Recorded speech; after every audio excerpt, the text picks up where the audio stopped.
काय सांगित भाऊ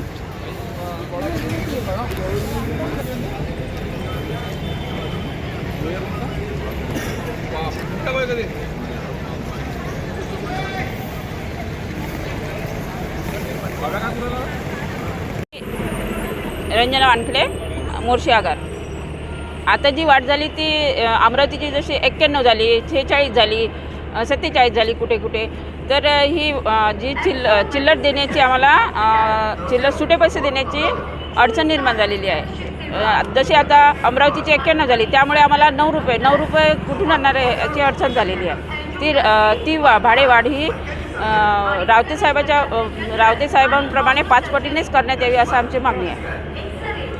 मी जयसिंग चव्हाण वाहतूक नियंत्रक आहे आणि संघटनेच्या पदावरती आगार सचिव म्हणून काम करतो आहे. तर जी भाडेवाढीचं सर्क्युलर रात्री निघालं तेव्हापासून आमच्याकडे वाहक बंधूंनी तक्रारी मांडायला सुरुवात केली आहे. कारण आता जी भाडेवाढ जी आहे ही वाहकांना आणि प्रवाशांना खूप डोकेदुखी ठरणार आहे. बरेच दिवसापासून भाडेवाढ झाली नाही. एस टीकरिता भाडेवाढ जरी फायद्याची असली परंतु वाहक आणि प्रवाशांमध्ये ही रोज तंटा निर्माण करणारी आहे. कारण यापूर्वी रावते साहेबांनी भाडेवाढ केली होती ती 5च्या पटीत केली होती. तर आता ती रुपयाच्या पटीत केल्यामुळे खूप मोठा प्रॉब्लेम निर्माण होणार आहे चिल्लरचा. तर चिल्लरच्या माध्यमातून वाहक आणि प्रवाशांमध्ये रोज वाद होणार आहे.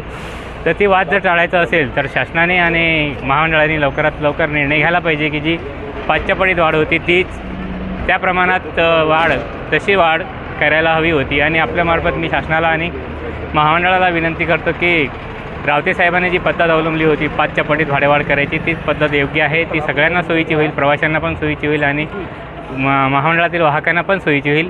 ती लवकरात लवकर रिवाईज करून पूर्वीप्रमाणेची पद्धत अवलंबावी ही विनंती करतो आहे.